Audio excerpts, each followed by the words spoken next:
Sinéad O'Connor avait publié un message quelques jours avant sa mort survenue à l'âge de 56 ans.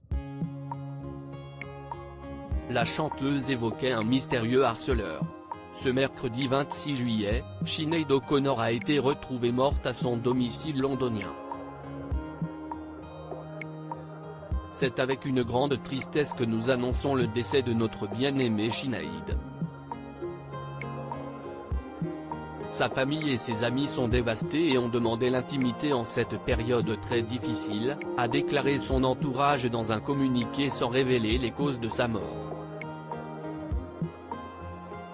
La star irlandaise laisse, derrière elle, 3 enfants, Jake, 1987, Roisin, 1995, et Yeshua Francis Neal, 2006.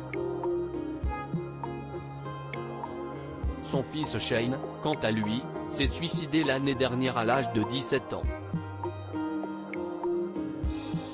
Quelques jours avant sa mort, Sinéad O'Connor avait publié une vidéo inquiétante dans laquelle elle mettait en garde ses fans contre des personnes qui pourraient se faire passer pour elle.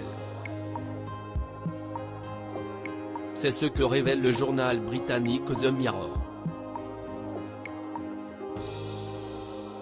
Sur cette vidéo, alors qu'elle se filme dans son appartement londonien, elle déclare qu'un homme extrêmement perturbé se fait passer pour elle. Et puis, elle finit par lancer un avertissement à ceux qui la suivent sur les réseaux sociaux. S'il vous plaît, ne vous engagez jamais avec quelqu'un qui prétend être une célébrité, sans confirmer qu'ils sont bien ce qu'ils disent, avait-elle lancé. Sinéad O'Connor, harcelée sur les réseaux sociaux? Depuis quelque temps, la chanteuse avait emménagé dans un appartement pour démarrer une nouvelle vie à Londres, selon l'un de ses proches qui s'est confié au Sun et qui a affirmé que Sinéad O'Connor était angoissée par un harceleur. L'interprète de Nothing Compares 2 était donc sur les nerfs quelques semaines avant sa mort, d'après son entourage. Souffrant de troubles bipolaires, la chanteuse avait fait plusieurs tentatives de suicide et était tombée dans une grave dépression entre 2014 et 2015.